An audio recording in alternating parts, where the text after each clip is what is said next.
A Alemanha é um país famoso pela cerveja, mas os vinhos alemães também merecem destaque. Alguns dos melhores vinhos brancos do mundo são produzidos nesse país. Muitos fatores são importantes no desenvolvimento do caráter dos vinhos, como a geografia, o clima, o trabalho humano. É o famoso terroir. Declive, incidência de luz solar ou qualidade do solo, tudo isso conta no desenvolvimento das videiras. A Alemanha é conhecida como um país típico de vinhos brancos. Isso se reflete no cultivo.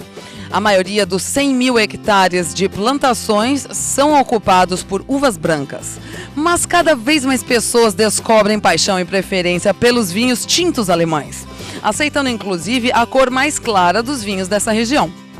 É que a cor do vinho provém dos pigmentos da casca da uva.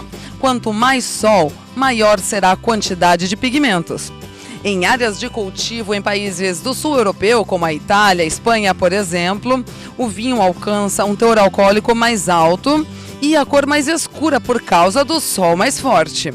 Já os vinhos tintos alemães são mais leves e têm diversas sutilezas no aroma. Por outro lado, o sol intenso elimina a acidez das uvas, que é fundamental no processo do vinho.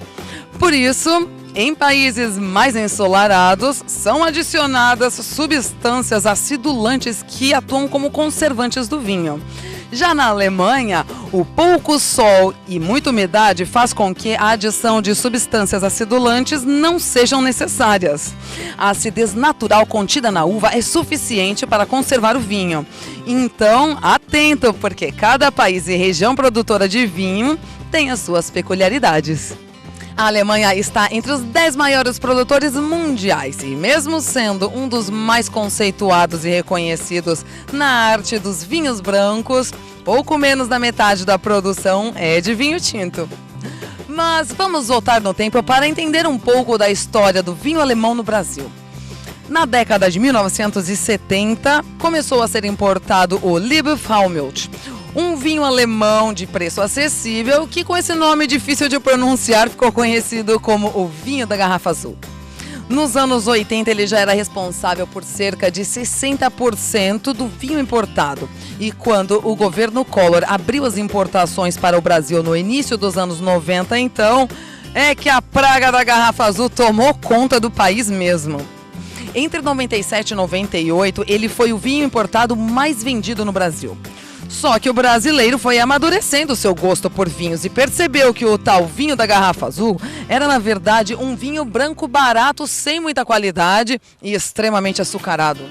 Fato é que o consumidor associou o Liebfraumilch a todos os vinhos produzidos na Alemanha e criou uma barreira ao vinho germânico. Só que, segundo especialistas, isso é uma terrível injustiça. A uva Riesling, apesar de ser usada nesse vinho, é a casta alemã mais famosa e a maioria dos especialistas a consideram a melhor cepa branca do mundo.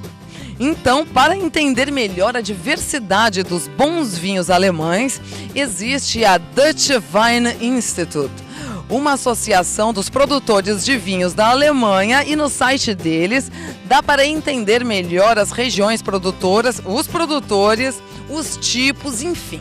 Se você quer, dá para pesquisar e conhecer melhor a riqueza das castas e vinhos da Alemanha. A gente vai deixar o site deles aqui na tela. Muito obrigada pela sua companhia e até semana que vem. Tchau, tchau.